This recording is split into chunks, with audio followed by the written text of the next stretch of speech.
Hello students, welcome to Global Online. This is Ankita Sood. So NTA UGC net paper 1 में research aptitude के final revision के लिए 50 plus most repeated previous year questions आज हम discuss करने वाले हैं। ये सवाल अपकमिंग एग्जाम में एज इट इज पूछे जा सकते हैं एंड आप लोगों के कॉन्सेप्ट्स क्लियर होना भी इसमें बहुत जरूरी है। इसीलिए स्टूडेंट्स हर एक क्वेश्चन के आंसर के साथ हमेशा की तरह मैं आपको इंपॉर्टेंट एक्सप्लेनेशन भी दूंगी ताकि आप सभी इजीली करेक्ट आंसर्स को आइडेंटिफाई कर सकें। सो इसी के साथ फिर सेशन को शुरू करते हैं।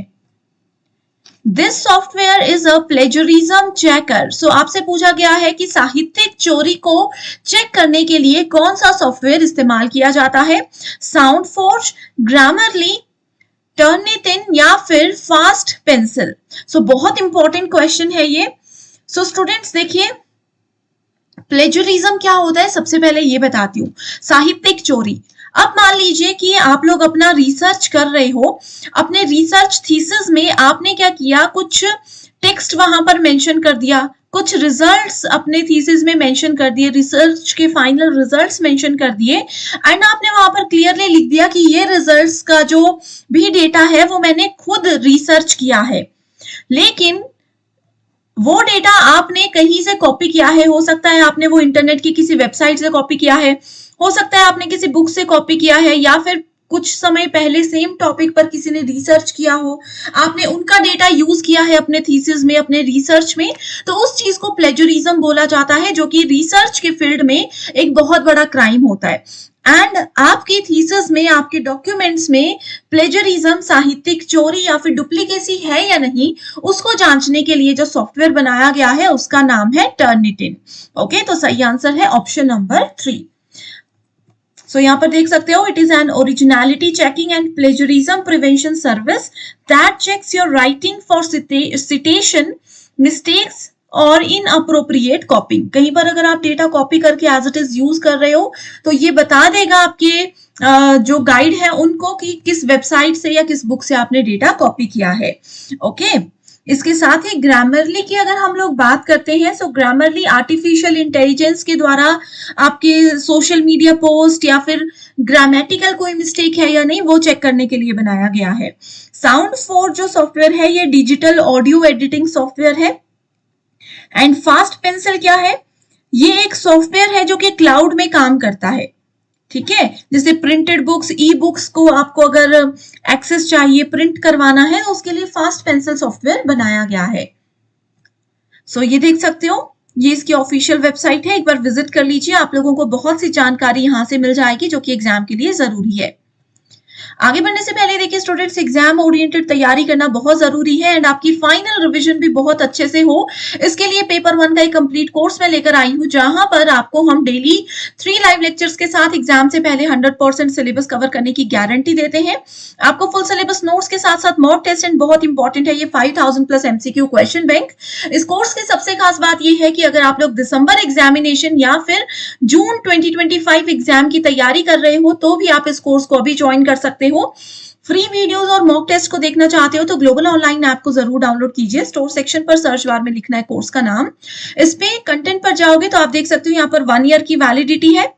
ओके, साथ ही इंग्लिश हिंदी बायलिंगुअल कोर्स आपको सेपरेट मिल जाएगा, जहां पर मॉक टेस्ट, हमारे सभी रिकॉर्डेड और लाइव लेक्चर्स के पीडीएफ्स आपको मिलेंगे। साथ ही एक स्पेशल व्हाट्सएप ग्रुप में आपको ऐड किया जाएगा, जहां पर डायरेक्टली आप हम एजुकेटर से कांटेक्ट कर सकते हैं, लाइव लेक्चर्स भी ज्वाइन कर सकते हैं एंड कोई भी डाउट्स है तो गिवन नंबर्स पर व्हाट्सएप के जरिए कांटेक्ट कर लीजिए।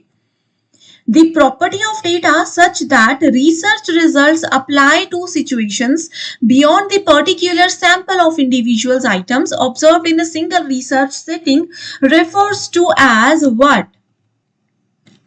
सिंपल से फॉर्म में इस क्वेश्चन को समझाती हूं। इसमें बोला गया है कि जो भी आपने एक डेटा कलेक्ट किया, मान लीजिए ये आपका पूरा जो पॉपुलेशन है, इसमें से आपने कुछ लोगों को एज अ सैंपल उठाया और उनका डेटा कलेक्ट किया, उन पे कुछ ट्रायल किया, उन पे कुछ रिसर्च की और उन पर जो भी रिसर्च की वो सारी रिसर्च, उस इंडिविजुअल सैंपल पर जो रिसर्च की है वो पूरी रिसर्च का रिजल्ट पूरी पॉपुलेशन पर काम आ रहा है, पूरी पॉपुलेशन पर वो फाइनल सेट बैठ रहा है। तो ये कौन सा रिसर्च की प्रॉपर्टी होती है, internal validity, convergent validity, divergent validity या फिर एक्सटर्नल वैलिडिटी। सो इसका एक बेस्ट एग्जांपल मैं ऑलरेडी बता चुकी हूं।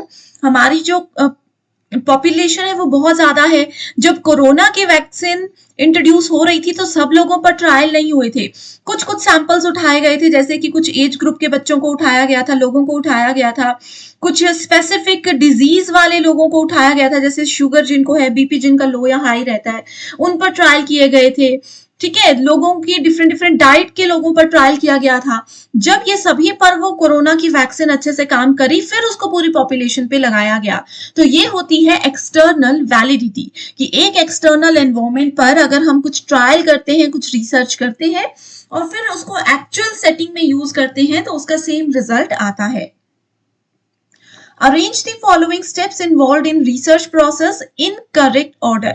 So research के steps आपको बताने हैं, data collection है, review of literature है, reporting of research outcomes है, या फिर research problem identify करना है, analyze और interpret करना है। तो इस क्वेश्चन में देखिए, हमेशा मैंने आपको बताया है, ये आपको देखिए स्टूडेंट्स दिसंबर 2023 में क्वेश्चन पूछा गया था। सबसे पहले रिसर्च के प्रॉब्लम को आइडेंटिफाई किया जाता है। सो डी सही आंसर है, तो इन दोनों ऑप्शंस को हम हटा देते हैं। उसके बाद बी या ए, उसके बाद हम क्या करेंगे, लिटरेचर रिव्यू करेंगे या फिर डेटा को कलेक्ट करेंगे। लिटरेचर रिव्यू क्या बोलता है कि जो प्रॉब्लम आपने आइडेंटिफाई की है, जिसके ऊपर आप रिसर्च करने वाले हो, उसमें उससे रिलेटेड सेम लिटरेचर, पहले साहित्य जिसने लिखा है उसको रिव्यू करो कि कहीं जो प्रॉब्लम आपको बड़ी प्रॉब्लम लग रही है उसका सॉल्यूशन ऑलरेडी पहले किसी ने दे तो नहीं दिया। तो इसीलिए रिसर्च प्रॉब्लम फाइंड आउट करने के बाद लिटरेचर का रिव्यू करना बहुत ज्यादा जरूरी होता है। तो बी के बाद डी बोला गया है। देन डेटा कलेक्ट करना उस बेसिस पर, उसके बाद एनालाइज करना और डेटा को इंटरप्रेट करना कि हमने डेटा सही से समझा है, सही से डेटा का विश्लेषण और व्याख्या किया है या नहीं। Then we have reporting the research outcome, सबसे एंड में आउटपुट आउटकम्स हम देते हैं। तो ये है इसका सही सीक्वेंस। देखिए स्टूडेंट्स, आगे बढ़ने से पहले आपको बताना चाहती हूँ कि आप सबको पेपर 1 में मदद करने के लिए मैंने एक फ्री टेलीग्राम ग्रुप स्टार्ट किया है, जिसमें मैं रेगुलर बेसिस पर पेपर 1 के इंपॉर्टेंट क्वेश्चंस, करंट अफेयर्स आपके साथ शेयर करती रहती हूँ। एंड सबसे खास बात यह है कि डिस्कशन के लिए ग्रुप बिल्कुल ओपन है। आपके कोई भी डाउट्स हैं, कोई भी सवाल है, आप यहाँ पर शेयर कर सकते हो, हमारे साथ डिस्कस कर सकते हो। तो बहुत इंपॉर्टेंट है ये कोर्स। जैसे ही मेरे जितने भी लेक्चर्स होते हैं, पीडीएफ्स होती हैं, वो भी यहाँ पर आपको मिलती रहेंगी। तो आप इस नाम से सर्च करके इस ग्रुप को जरूर ज्वाइन कर लीजिए। Which of the following steps in research are least vulnerable to research ethics? Okay, research ethics का मतलब होता है रिसर्च की नैतिकता। अब कोई भी कार्य अगर हम कर रहे हैं तो उसके पूरी नैतिकता, पूरे रूल्स रेगुलेशंस के साथ फॉलो करना जरूरी होता है। तो इसमें बोला है अनुसंधान नैतिकता के प्रति सबसे कम संवेदनशील कौन सा है।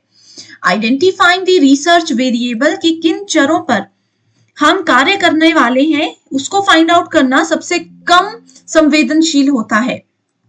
ओके, सो ये वाला बिल्कुल सही ऑप्शन है।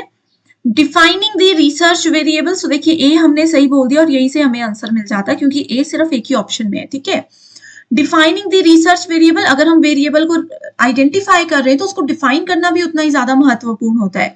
ठीक है, डेटा कलेक्शन प्रोसीजर नहीं आएगा, डेटा एनालिसिस प्रोसीजर भी नहीं आएगा, रिपोर्टिंग रिसर्च आउटकम्स भी नहीं आएगा। तो सही आंसर है option number 1, that is A and B only is the correct answer. Quantitative research is also called, यानी कि मात्रात्मक अनुसंधान को भी क्या कहा जाता है। अब देखो, जब भी हम लोग क्वांटिटी की बात करते हैं, इसका मतलब है हम यहाँ पर नंबर्स की बात कर रहे हैं। अगर ये चीज आप समझ गए तो आपके लिए क्वेश्चन बहुत आसान हो जाएगा। ओके, सो ऑप्शंस है एंथ्रोग्राफिक अप्रोच यानी कि नृवंश विज्ञान दृष्टिकोण, अनस्ट्रक्चर्ड अप्रोच असंरचित दृष्टिकोण, डिस्क्रिप्टिव अप्रोच वर्णनात्मक दृष्टिकोण, और स्ट्रक्चर्ड अप्रोच यानी कि संरचित दृष्टिकोण।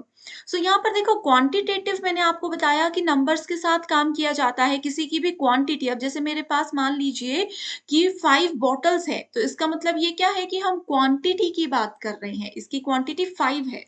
ओके, सो क्वांटिटेटिव रिसर्च बेसिकली एक स्ट्रक्चर्ड अप्रोच होता है, संरचित दृष्टिकोण होता है।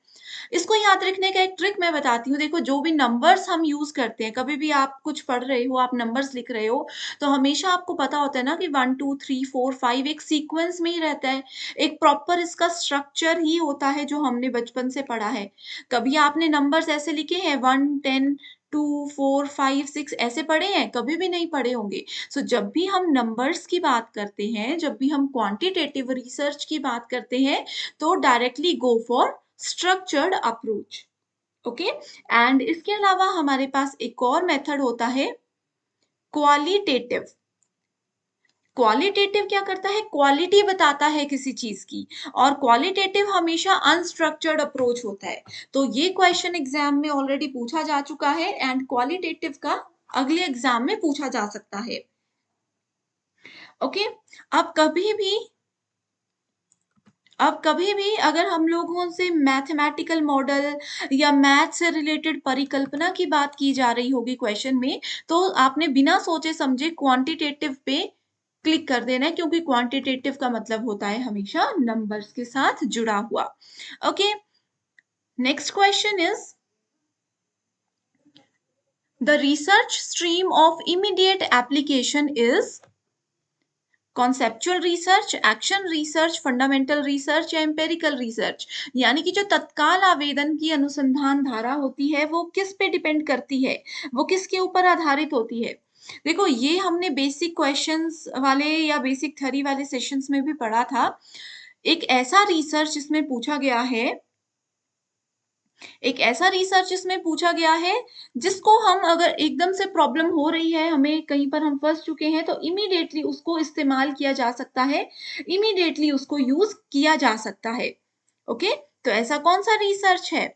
ऐसा रिसर्च होता है सिर्फ और सिर्फ एक्शन रिसर्च।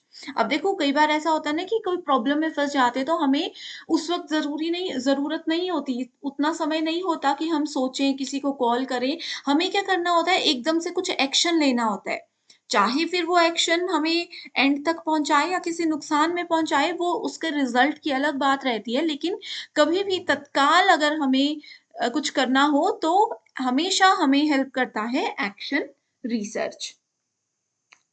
ठीक है, एक्शन रिसर्च क्या होता है? साइक्लिक होता है नेचर में, यानी एक सर्कल के फॉर्मेट में ये काम करता है। एंड एग्जाम में बहुत बार पूछा गया है कि एक्शन रिसर्च के कितने स्टेप्स होते हैं। सो इसके 4 स्टेप्स होते हैं। कौन कौन से? Plan, act, observe and reflect. तो ये जो 4 फेजेस है, ये इस तरीके से घूमते हैं: प्लान, एक्ट, ऑब्जर्व, रिफ्लेक्ट। फिर से प्लान, एक्ट, ऑब्जर्व, रिफ्लेक्ट। सो इस तरीके से एक्शन रिसर्च हमेशा यूज होता है। ओके, आई होप ये क्वेश्चन भी आप समझ गए हो। स्टूडेंट्स, अगर आपको ये सेशन पसंद आ रहे हैं, आप मुझे कमेंट करके जरूर बताइएगा, एंड आप चाहते हो कि कंटिन्यू करूं इस सीरीज को, तो भी आप मुझे जरूर कह सकते हो। नेक्स्ट क्वेश्चन है, in which of the following research paradigms the focus of concern is on interpreting reality in terms of participants' perspective? यानी कि निम्नलिखित में से किस शोध प्रतिमान में चिंता का विषय प्रतिभागियों के परिप्रेक्ष्य के संदर्भ में वास्तविकता की व्याख्या करना है? तो कौन सी वो रिसर्च ऐसी है जो कि वास्तविकता की व्याख्या करने के लिए सबसे ज्यादा महत्वपूर्ण माना जाता है? ओके, सो आंसर पे जाने से पहले आप सभी स्टूडेंट्स को मैं एक इंपॉर्टेंट पॉइंट बता देना चाहती हूँ। देखो, इस क्वेश्चन में कुछ कीवर्ड्स हैं। जब ये लिखा है इंटरप्रेटिंग रियलिटी, यानी कि वास्तविकता की व्याख्या करने की जब भी हम बात करते हैं, तो हमेशा एथनोग्राफिक रिसर्च ही सही आंसर होता है। नृवंश विज्ञान अनुसंधान ही सही रिसर्च होता है। ओके, अब देखो यहाँ पर एथनोग्राफिक रिसर्च क्या होता है? एक बहुत इंपॉर्टेंट मेथड होता है, बहुत इंपॉर्टेंट अप्रोच होता है रिसर्च का, जिसको कि बेसिकली कहाँ पर यूज किया जाता है? इसको क्वालिटेटिव रिसर्च में यूज किया जाता है। अब दो चीजें हमने पढ़ी थी फर्स्ट क्वेश्चन में, क्वालिटेटिव और क्वांटिटेटिव मेथड्स। अगर आप ये दो मेथड्स को अच्छे से समझ जाते हो, और इसके अंदर की क्वालिटेटिव के अंदर कौन कौन से मेथड्स आते हैं, क्वांटिटेटिव के अंदर कौन कौन से मेथड्स आते हैं, ये मैं आपको ऑलरेडी पढ़ा चुकी हूँ। अगर ये चीजें आप अच्छे से समझ जाते हो, तो आपको क्वेश्चंस को सॉल्व करना बहुत आसान हो जाएगा। सो अगर आप ये समझ चुके हो कि इंटरप्रेटिंग रियलिटी यानी कि वास्तविकता की व्याख्या करने की बात की गई है, तो एंथ्रोपोजेनिक रिसर्च होगा, जो कि डायरेक्टली एक क्वालिटेटिव रिसर्च का ही मेथड है। ये रिसर्च को बहुत ज़्यादा डीप में, बहुत ज़्यादा गहराई से करने में विश्वास रखता है। इसमें जो भी नेचुरल एनवायरनमेंट है उसको बहुत अच्छे से ऑब्जर्व किया जाता है, फिर इसके रिजल्ट्स पर ध्यान दिया जाता है। ओके, अगला क्वेश्चन है, a college teacher does research with a view to depict the reality situations relating to home condition of students and hostels provided for. Okay, so बहुत आसान क्वेश्चन है, इसको अच्छे से देखिए। So which of the following research format will be helpful to do सो।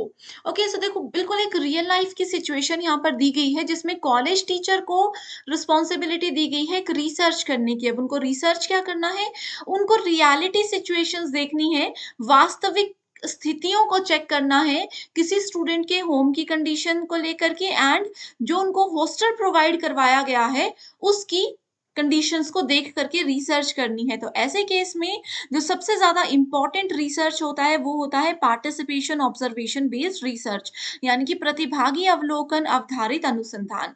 एक जो उसमें पार्टिसिपेट कर रहा है यानी कि जो स्टूडेंट है, कोई एक ऐसा स्टूडेंट जिसको हम एग्जाम्पल के रूप में ले रहे हैं, उस स्टूडेंट को अच्छे से ऑब्जर्व करेंगे, फिर उनकी कंडीशन को हम समझने की कोशिश करेंगे ऐसे केस में। सो करेक्ट आंसर है ऑप्शन नंबर 3। अगला क्वेश्चन है असर्शन रीजन बेस्ड। असर्शन प्रकार के क्वेश्चंस में आपको क्या करना होता है, in order to bridge the gap between theory and practice both fundamental and applied research formats have to be promoted. Okay, so इसमें देखो ये कहा गया है कि अगर हमें थ्योरी, किसी चीज की थ्योरी भी पढ़ाई जाती है, आपको प्रैक्टिकल भी करवाया जाता है, दोनों चीजों के बीच में अगर हमें गैप जो है वो उसको चेक करना है, फंडामेंटल और अप्लाइड रिसर्च दोनों के फॉर्मेट में इसको प्रमोट किया जा रहा है, ऐसा इधर कहा गया है।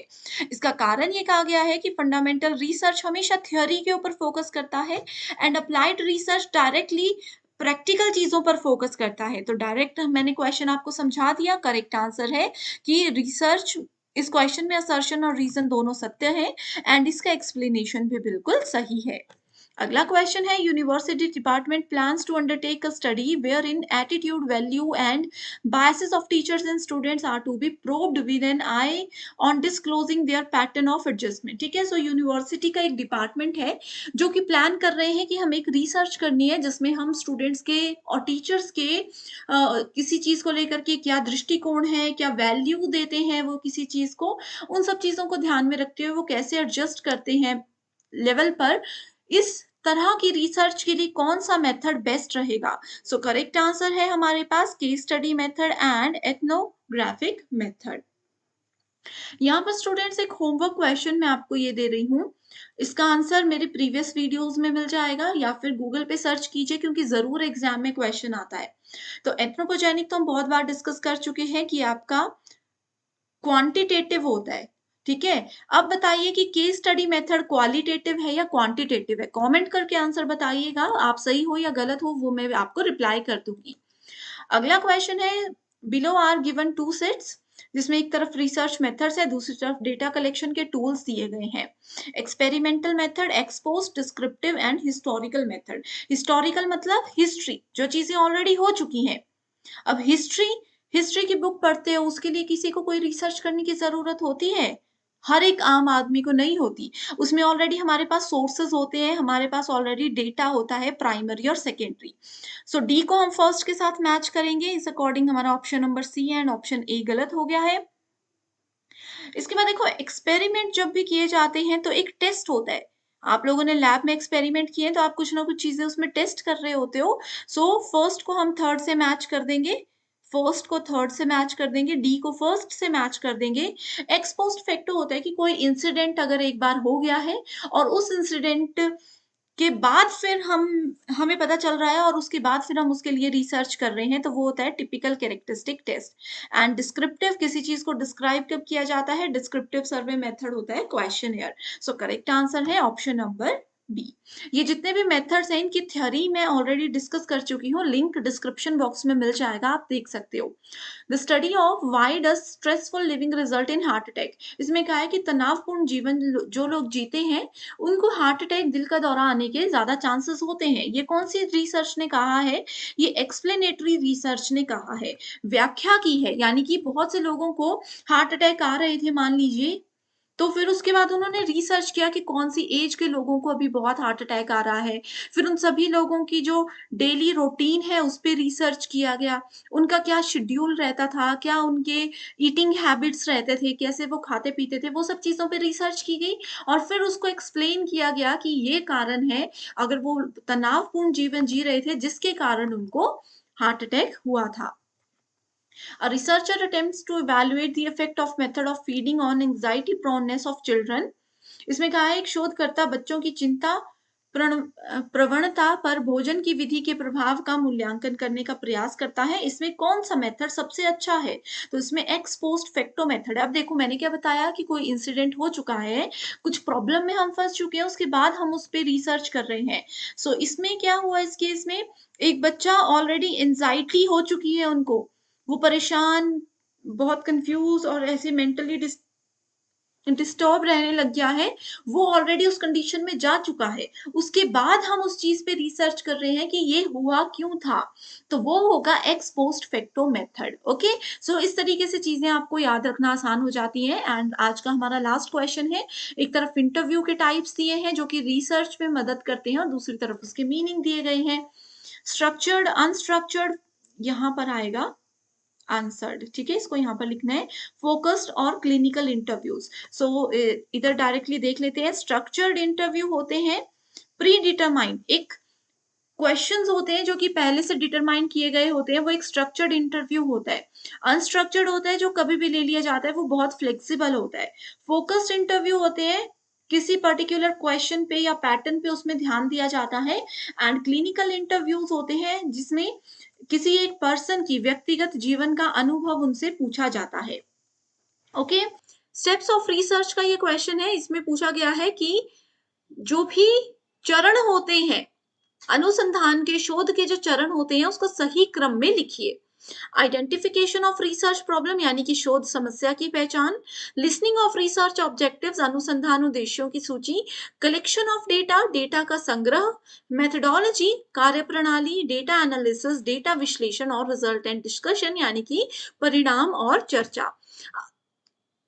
अब इस क्वेश्चन को हम डिटेल में देखेंगे क्योंकि इसी क्वेश्चन के बेस पर आगे के 2-3 क्वेश्चंस होने वाले हैं। देखो, जब भी हम रिसर्च करते हैं, अब रिसर्च क्यों की जाती है?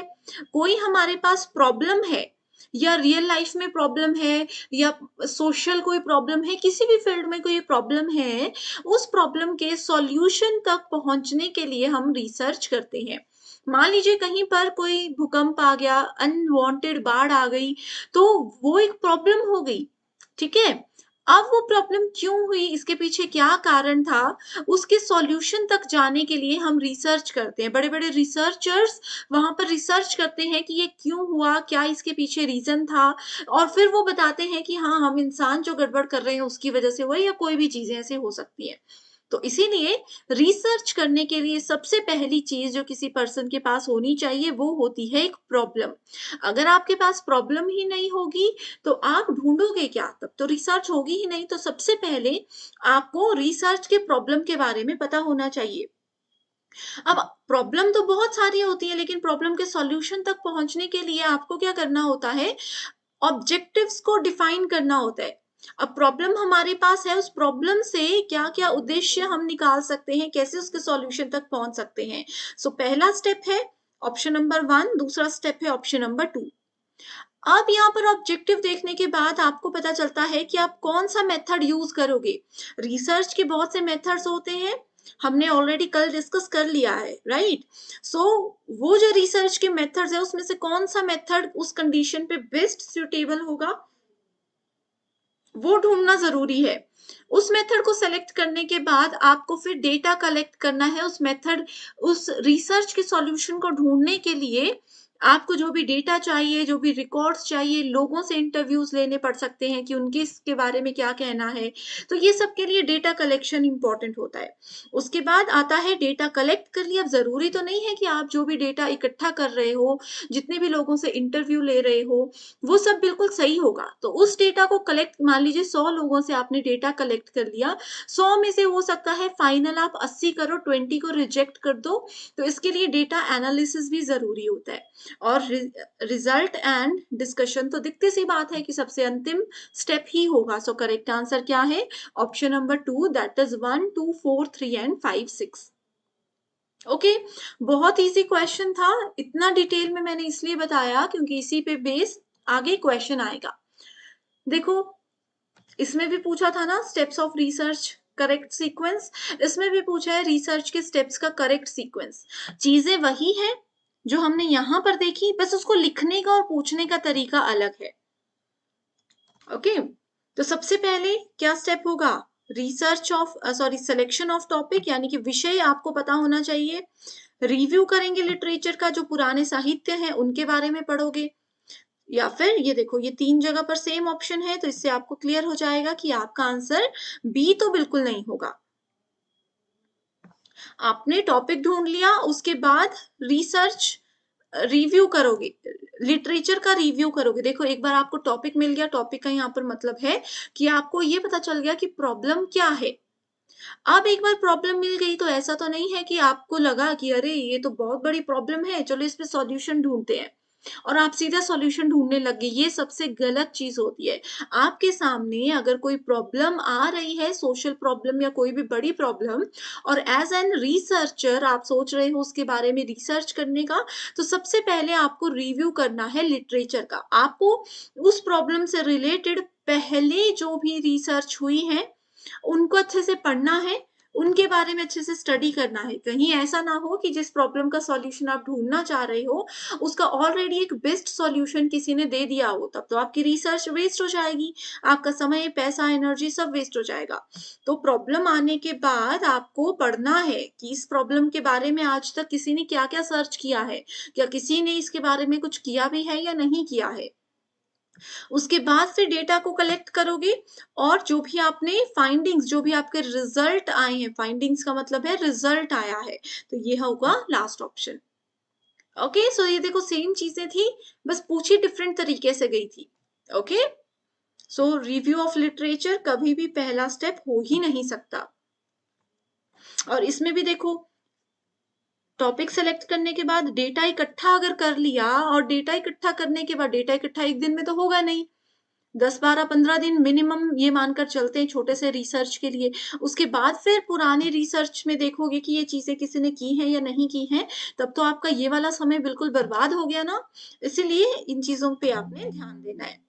और इस वाले क्वेश्चन में फाइंडिंग्स यानी कि रिजल्ट हमेशा लास्ट में आता है, तो ये ऑप्शन इसलिए गलत होगा।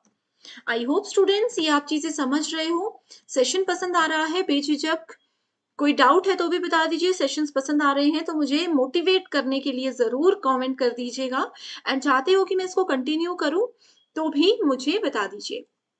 अगला क्वेश्चन है, a good review of research literature aims at. अब देखो, हमने रिसर्च लिटरेचर के रिव्यू की बात की, शोध साहित्य की एक अच्छी समीक्षा की बात की, तो उसका उद्देश्य क्या होता है? उसका उद्देश्य होता है generating research questions and validating those questions, कि अनुसंधान प्रश्न उत्पन्न करना, कि हमारे रिसर्च से रिलेटेड क्या क्या क्वेश्चन उठ सकते हैं, क्या क्या क्वेश्चन हम ढूंढ सकते हैं, उनको पहले अच्छे से समझना, और उन क्वेश्चंस को वैलिडेट करना कि ये बिल्कुल मान्य है। ये भी चीजें रिसर्च लिटरेचर के रिव्यू में आती हैं।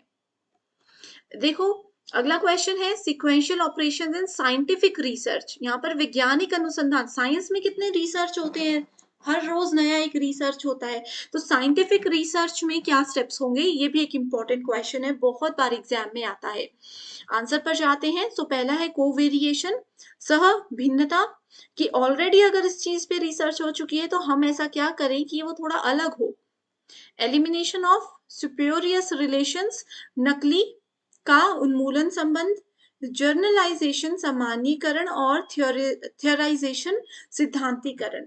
तो ये होते हैं इसके स्टेप्स, याद रख लीजिए एज इट इज। एग्जाम में आना होगा तो इसमें से एज इट इज ही क्वेश्चन आएगा, नहीं तो नहीं आएगा। ओके, अगला क्वेश्चन है the probability sampling procedures are mostly used in which of the following researches. अब देखो होता क्या है, रिसर्च में हमारे पास एक टॉपिक होता है सैम्पलिंग, नमूनाकरण जिसको बोलते हैं।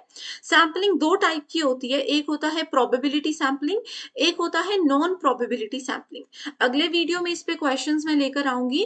सो यहाँ पे यहाँ पर प्रोबेबिलिटी सैम्पलिंग प्रोसीजर की बात की है, तो किस किस रिसर्च में इसको यूज किया जाता है? सो इसको यूज किया जाता है सर्वे रिसर्च के दौरान, एक्सपेरिमेंटल रिसर्च के दौरान और को रिलेशनल डिजाइन बेस्ड रिसर्च के दौरान। तो ये बहुत इंपॉर्टेंट टॉपिक है, इसको नोट कर लीजिए। प्रोबेबिलिटी सैम्पलिंग और नॉन प्रोबेबिलिटी सैम्पलिंग अगली वीडियो में हम डिस्कस करेंगे। अगला क्वेश्चन है which of the following sequences represents the most logical sequence in doing research। देखो ये भी सेम क्वेश्चन है, रिसर्च के दौरान सबसे वैलिड स्टेप्स जो है, लॉजिकल सीक्वेंस जो है वो आपको ढूंढना है। पहला हमने बताया आइडेंटिफाई करना है और रिसर्च के प्रॉब्लम को डिफाइन करना है।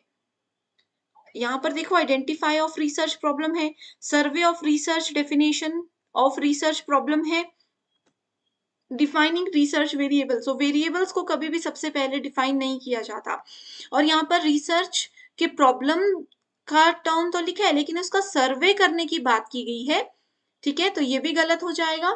अब यहाँ पर इस स्टेप को दो में बांटा गया है, identify research problem, defining population and sampling. तो पॉपुलेशन और सैम्पलिंग भी नहीं आता पहले, ठीक है, तो पहले स्टेप में हमेशा डिफाइन करते हैं रिसर्च के प्रॉब्लम को, उसके बाद हाइपोथेसिस यानी कि परिकल्पना, परिकल्पना को रखा जाता है, उसके बाद परिकल्पना को टेस्ट किया जाता है और लास्ट में रिजल्ट्स को अनाउंस किया जाता है, ठीक है। अब अनाउंस नहीं, रिजल्ट्स की रिपोर्ट बनाई जाती है। अब देखो हाइपोथेसिस क्या होता है, मान लीजिए एक प्रॉब्लम है, सबसे पहले तो उस प्रॉब्लम को मैंने डिफाइन कर लिया, आइडेंटिफाई किया पहले तो, उसके बाद उस प्रॉब्लम को डिफाइन कर लिया, डिटेल में लिख दिया कि ये प्रॉब्लम है मुझे जो लग रही है, इस प्रॉब्लम का ये सॉल्यूशन हो सकता है। हम बोलेंगे अच्छा ये इतनी बड़ी प्रॉब्लम है, इसका ये 2-3 सॉल्यूशन है, अगर एक भी अप्लाई हो जाए तो आंसर मिल जाएगा, इस प्रॉब्लम से बाहर हम दुनिया को निकाल सकते हैं। लेकिन अब होता है ना, हर प्रॉब्लम के सॉल्यूशन का रास्ता आसान नहीं होता। तो ये क्या हो गया, ये हाइपोथेसिस हो गया, हमने परिकल्पना कर दी। मान लीजिए मैं किसी प्रॉब्लम में फंस गई, मैं अपनी एक फ्रेंड के पास गई, उन्होंने मेरे को इस प्रॉब्लम से बाहर निकलने का रास्ता बताया, फ्रेंड बी ने दूसरा रास्ता बताया, फ्रेंड सी ने तीसरा रास्ता बताया। मैंने बोला तीनों के रास्ते सॉल्यूशन तक जा रहे हैं, लेकिन इसके वाले फ्रेंड ए के वाले सॉल्यूशन में ये हो सकता है कि अगर बीच में गड़बड़ हो गई तो ज्यादा दिक्कत हो जाएगी। बी में ऐसा है, उसने खुद भी श्योरिटी नहीं दी मुझे, और सी का अच्छा रास्ता। तो ये हाइपोथेसिस थी, उन्होंने परिकल्पना हमें दे दी। अब उस परिकल्पना को टेस्ट करना कि कौन सा एग्जैक्ट में मैं फॉलो करूं, किसका क्या फायदा होगा, क्या नुकसान होगा, वो उस परिकल्पना को टेस्ट करना है, उसकी परीक्षण करना है, ठीक है, और उसके बाद परिणामों को रिपोर्ट करना होता है last step. Which of the following are not probability sampling techniques. निम्नलिखित में से कौन सी संभाव्यता नमूनाकरण तकनीक नहीं है? तो सबसे पहले आप लोगों को मैं बताती हूं कि सैंपल क्या होता है और इसमें प्रोबेबिलिटी सैम्पलिंग क्या होती है, ठीक है, उसके बाद ये क्वेश्चन आपके लिए बहुत इजी हो जाएगा। अब देखो मान लीजिए कोई एक रिसर्चर है, वो जा रहे हैं अपने रिसर्च के लिए लोगों का इंटरव्यू लेने, एंड अपने रिसर्च के लिए वो चले गए किसी कॉलेज में। अब मान लीजिए कि उस कॉलेज में 1000 स्टूडेंट्स हैं। अब 1000 स्टूडेंट्स का वो इंटरव्यू या फीडबैक या 1000 स्टूडेंट से वो उनके व्यूज तो नहीं पूछ सकते, तो इसलिए क्या करते हैं, ये हो गया टोटल पॉपुलेशन कि कितने लोग हमारे आसपास हैं। पॉपुलेशन में से कुछ लोगों को सेलेक्ट किया जाता है, मान लीजिए 1000 में से उन्होंने सिर्फ 40 लोगों को सेलेक्ट किया। अब ये 40 क्या हो गया, ये हो गया सैंपल, ये हो गया एक नमूना। अब यहाँ पर सवाल आता है कि 1000 लोगों में से 40 को सेलेक्ट करने के लिए उन्होंने क्या किया होगा कि रैंडम 40 लोग उठा लिए, बस जो पहले 40 सामने आए उनको उठा लिया, या फिर किसी पर्टिकुलर सब्जेक्ट के 40 बच्चों को उठाया, या पूरे कॉलेज में जिन स्टूडेंट्स के टॉप 40 स्टूडेंट्स जो है उनको उठाया। तो ये सारी चीजें हमें बताती हैं सैम्पलिंग टेक्निक्स। तो सैंपल क्या होता है, टोटल पॉपुलेशन में से कुछ लोगों को या कुछ चीजों को सेलेक्ट करना, दैट इज कॉल्ड सैंपल। और सैम्पलिंग में हमारे पास दो टाइप्स होते हैं, एक होता है प्रोबेबिलिटी सैम्पलिंग जिसको कहा जाता है संभाव्यता नमूनाकरण, और एक होता है non probability sampling. Okay, so probability आप लोगों ने बचपन में पढ़ी है, सब लोगों ने 9th 10th में ये टॉपिक पढ़ा होता है। प्रोबेबिलिटी का मतलब होता है रैंडम सिलेक्शन, रैंडम सिलेक्शन, ठीक है। रैंडम सिलेक्शन से मतलब होता है कि हमने यहाँ पर कोई रूल्स, कोई नियम, कोई कानून किसी पे नहीं थोपा, बस रैंडमली जो पर्सन हमारे सामने आया हमने उसको उठा लिया। और नॉन प्रोबेबिलिटी सैम्पलिंग में क्या होता है, कुछ रूल्स लगाने पड़ते हैं कि हमें 1000 में से सिर्फ वही बच्चा चाहिए जो कि कंप्यूटर साइंस बैकग्राउंड से हो, तो ये नॉन प्रोबेबिलिटी आ गया। और बस हमने बोल दिया कि 1000 में से कोई भी जो 40 बच्चा सबसे पहले हमें दिख गया हम उसको ले लेंगे, तो वो हो गया प्रोबेबिलिटी सैम्पलिंग। तो ये बेसिक मैंने आपको क्वेश्चन पर जाने से पहले क्लियर कर दिया है। अब देखो, अब आपको इसके आंसर्स आने चाहिए। सो नॉट प्रोबेबिलिटी यानी कि प्रोबेबिलिटी के टाइप कौन से नहीं है, तो ये हमारे पास प्रोबेबिलिटी के 4 टाइप्स होते हैं, सिंपल रैंडम, स्ट्रेटिफाइड, सिस्टमैटिक और क्लस्टर। सिंपल रैंडम देखो 2 लाइंस हैं, इसमें से किसी को भी उठा लिया हमने, जो हमें पसंद आया, जिसके कपड़े हमें पसंद आए, जिसकी हाइट हमें पसंद आई, हमने उनको उठा लिया। स्ट्रेटिफाइड क्या होता है, ये फीमेल और ये मान लीजिए मेल है, ठीक है। हमने क्या किया, मेल और फीमेल को अलग अलग रख लिया और यहाँ में से 6 हैं, 6 में से 2 उठा लिए, ठीक है। उसके बाद यहाँ में से 4 उठा लिए, 3 उठा लिए। ये स्ट्रेटिफाइड होती है जिसमें हम स्ट्राटा बनाते हैं, छोटे छोटे ग्रुप्स बनाते हैं। यहाँ पर मैं ये चीजें आपको बता रही हूँ, लेकिन क्वेश्चन देखो, नॉट प्रोबेबिलिटी, तो प्रोबेबिलिटी कौन है, सिंपल रैंडम भी प्रोबेबिलिटी है, स्ट्रेटिफाइड भी प्रोबेबिलिटी है, और क्लस्टर सैम्पलिंग यहाँ पर देख सकते हो, क्लस्टर सैम्पलिंग भी प्रोबेबिलिटी है। तो ये 4 नाम आपको याद रखने हैं, इस तरीके के क्वेश्चंस आपके लिए आसान हो जाएंगे। अब जो आता है स्नोबॉल सैम्पलिंग और कन्वीनियंस सैम्पलिंग, ये है नॉट प्रोबेबिलिटी यानी कि नॉन प्रोबेबिलिटी सैम्पलिंग के टाइप्स। तो प्रोबेबिलिटी के 4 टाइप्स होते हैं। ये वाली इमेज का स्क्रीनशॉट लेके इसको अच्छे से समझो, पढ़ने की भी जरूरत नहीं है, सिर्फ ये फोटोज जो बनी है इन्हीं से आपको क्लियर हो जाएगा कि क्या कहना चाहता है। अगला क्वेश्चन है, from the given list below identify those which are called non probability sampling. So देखो, गैर संभाव्यता नमूनाकरण कौन कौन से हैं, सिंपल रैंडम है नहीं है, ये क्या होता है, ये प्रोबेबिलिटी होता है। डायमेंशनल हमने अभी तक नहीं पढ़ा, स्नोबॉल हमने अभी तक नहीं पढ़ा, क्लस्टर हम पढ़ चुके हैं, तो ये भी क्या है, प्रोबेबिलिटी है। स्ट्रेटिफाइड हमने पढ़ लिया, ये भी क्या है, प्रोबेबिलिटी है। सो नॉन प्रोबेबिलिटी में कौन कौन से आ जाएंगे, इसमें आ जाएंगे आपके पास डायमेंशन सैम्पलिंग, स्नोबॉल सैम्पलिंग और कोटा सैम्पलिंग। इसके अलावा एक और होता है voluntary response sampling and purposive sampling. Okay, so ये 4 नाम याद रख लीजिए। बेसिक सी डेफिनेशन भी है यहाँ पर, एंड डिटेल्ड वीडियो ऑलरेडी मैं आपके लिए ला चुकी हूँ सैम्पलिंग पे, थ्योरी सेशन है कवर किया हुआ। अगर आपने वो अभी तक नहीं देखा है, मुझे कमेंट करके बता दीजिए, मैं आपको लिंक दे दूंगी। ओके, सो ये है किस तरीके से प्रोबेबिलिटी सैम्पलिंग और नॉन प्रोबेबिलिटी को आपको नाम याद रखने हैं, एंड क्वेश्चंस आपके आसानी से सॉल्व हो जाएंगे। अगला क्वेश्चन है, in which of the following sampling methods employed in research the units comprising the sample are given equal and independent chance. किस में सभी लोग, जितने जैसे 1000 लोग हैं, कौन सा वो ऐसा नमूनाकरण का प्रकार है जिसमें सभी इकाइयों को समान और स्वतंत्र मौका दिया जाता है। सो समान और स्वतंत्र मौका दिया जाता है किसमें, देखिए बहुत इजी है, हम डिस्कस कर चुके हैं चीजें। तो ये क्वेश्चन वैसे तो मैंने जानबूझकर ऐड किया है क्योंकि सब में इक्वल, समान और स्वतंत्र अधिकार दिए जाते हैं सिंपल रैंडम सैम्पलिंग के केस में, ठीक है। लेकिन यहाँ पर आपके पास सिंपल रैंडम सैम्पलिंग का ऑप्शन ही नहीं है। तो अगर सिंपल रैंडम आपको आंसर लगे लेकिन वो ऑप्शन नहीं हो, तो हमेशा आपको क्लस्टर सैम्पलिंग, क्लस्टर नमूनाकरण को ही सही आंसर चुनना है। ओके, सो ये एक बहुत इंपॉर्टेंट पॉइंट है। जहां पर भी सर्वे होते हैं, बहुत ज्यादा लोग हमारे पास है लेकिन सब लोगों को हम नहीं चुन सकते और कुछ लोगों को चुनना होता है, वहां पर क्लस्टर सैम्पलिंग सबसे बेस्ट एक टाइप होता है। ओके, क्लस्टर का मतलब ये होता है कि बड़े ग्रुप में से छोटे छोटे ग्रुप्स बनाने और उन छोटे छोटे ग्रुप्स में से भी फिर किसी किसी को सेलेक्ट करना। सो आंसर हो गया ऑप्शन नंबर 2। अगला क्वेश्चन है, which of the two statements given from the following statements are correct. So यहाँ पर स्टेटमेंट्स दिए हैं, इसमें से कौन सी दो सही है।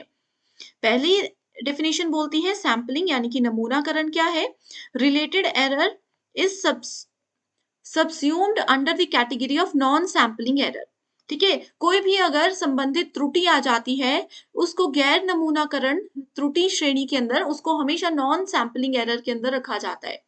दूसरा है sampling error does not occur in multi stage cluster sampling. Multi stage cluster sampling में इसको त्रुटि नहीं होती है, इस प्रकार की त्रुटि नहीं होती है।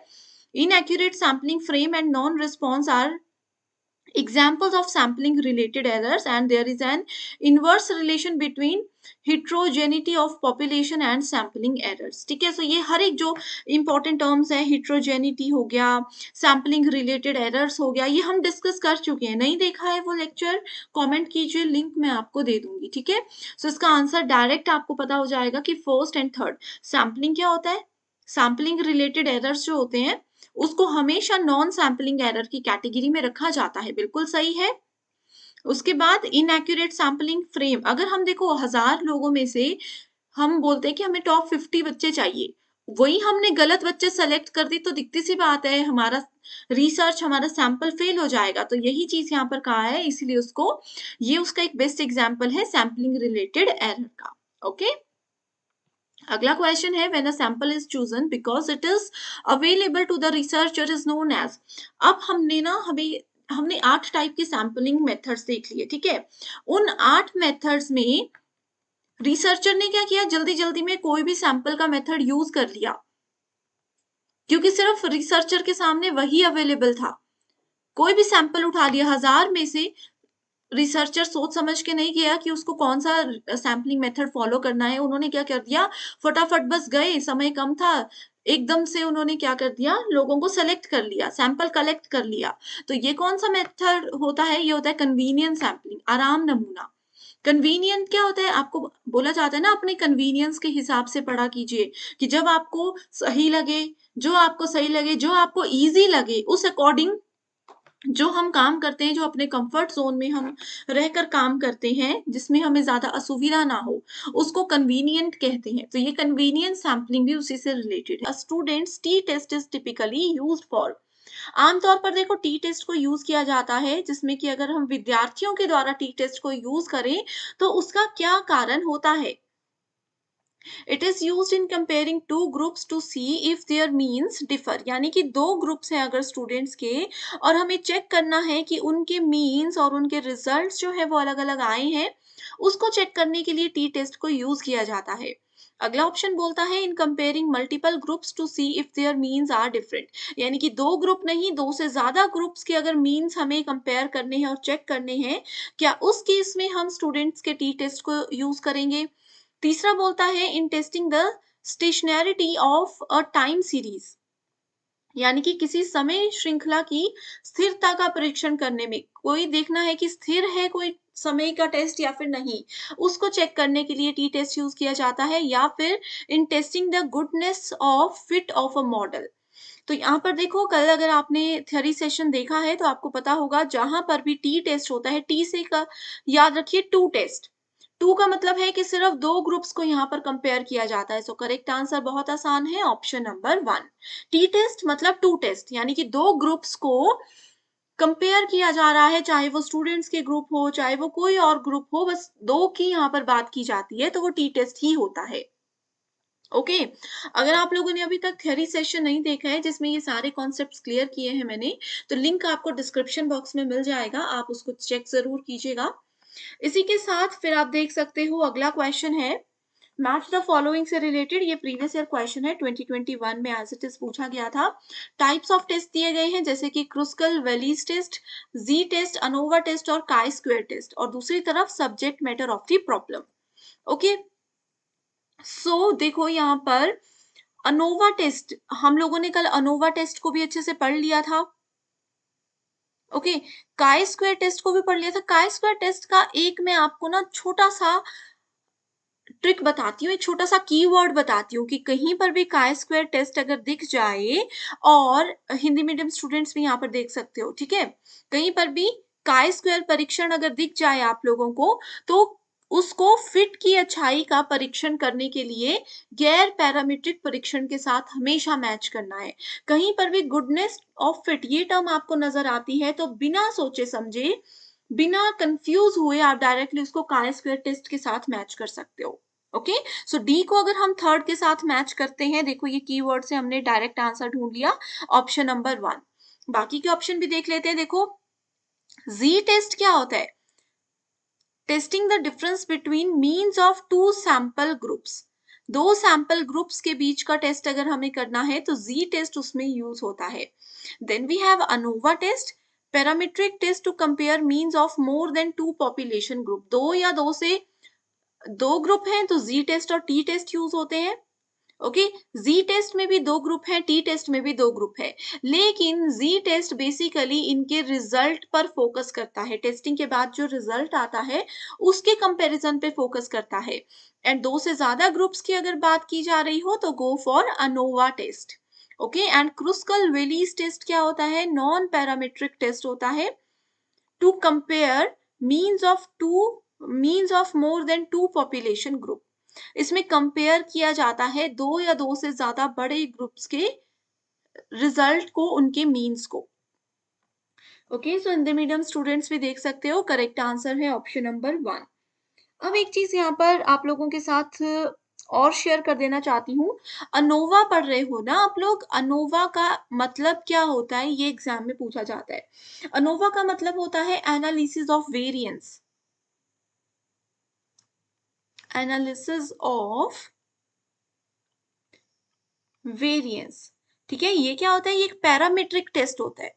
कुछ टेस्ट हमारे पास नॉन पैरामीट्रिक होते हैं, कुछ पैरामीट्रिक होते हैं। सो अनोवा टेस्ट हमेशा एक पैरामीट्रिक टेस्ट होता है, मतलब कि इसका कुछ पैरामीटर्स डिसाइडेड होते हैं पहले से, ठीक है, जो कि दो या दो से ज्यादा पॉपुलेशन ग्रुप के मीन्स को कंपेयर करने के लिए इस्तेमाल किया जाता है।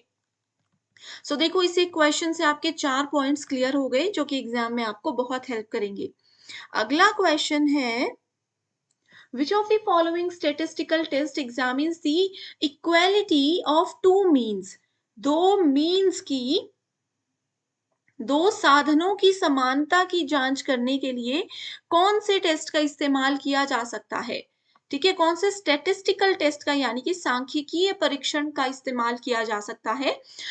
देखो ऑप्शन है F test, t test, chi square, Mann Whitney U test और कोलमोरगोव स्मिरोनोव टेस्ट। ठीक है, ज्यादातर आपको इन तीन में से क्वेश्चंस पूछे जाते हैं। करेक्ट आंसर है यहाँ पर बी एंड डी, यानी कि टी टेस्ट और मैन व्हिटनी यू टेस्ट। ठीक है, ये पूछे जाते हैं। तो सबसे पहले टी टेस्ट हम लोग डिस्कस कर चुके हैं। दो ग्रुप्स के मीन्स को कंपेयर करता है एंड डिटरमाइन करता है, हमें बताता है कि ये एक दूसरे के साथ क्यों डिफरेंट है, एक दूसरे से क्यों अलग है। उसके बाद ऑप्शन नंबर डी जो है, ये क्या है? इसको हम लोग विल्कोनॉक्स रैंक सम टेस्ट भी बोलते हैं, रैंक सम टेस्ट के नाम से भी इसको जाना जाता है। ठीक है, एफ टेस्ट जो होता है ये आपका अनोवा टेस्ट से जुड़ा होता है, ये क्वेश्चन भी एग्जाम में आ चुका है, कई बार पूछा जा चुका है। एंड काय स्क्वायर टेस्ट का एक ये है, जैसे देखो काय स्क्वायर टेस्ट यानी कि एक्स स्क्वायर इसको लिखते हैं, वैसे ही अनोवा टेस्ट को एफ टेस्ट भी लिखते हैं, सिंपल एफ भी आप इसको बोल सकते हो। ओके, आंसर आपको मिल गया। अगला क्वेश्चन है, in conducting one way analysis of variance which of the following test statistics would be used? Direct answer है इसका एफ टेस्ट। एफ टेस्ट का मतलब क्या हो गया? अभी मैंने बताया, इसका मतलब है ANOVA test. One way analysis की सिर्फ एक ही तरफ से एनालिसिस हमें करना है डिफरेंट वेरिएंसेस का, तो वहां पर एफ टेस्ट को यूज किया जाता है। लास्ट क्वेश्चन है, chi square test measures which of the following. मैंने आपको ट्रिक बता दिया था पहले क्वेश्चन में ही, काय स्क्वायर टेस्ट होगा यानी कि गुडनेस ऑफ फिट होगा। ये देखो सेम क्वेश्चन को डिफरेंट तरीके से पूछा गया है। इसका आंसर आप लोगों को पता है, ऑप्शन नंबर 2 है कि कभी भी काय स्क्वायर टेस्ट होगा तो go for goodness of fit. Okay, So thank you so much everyone for watching this video and I wish you all the very best.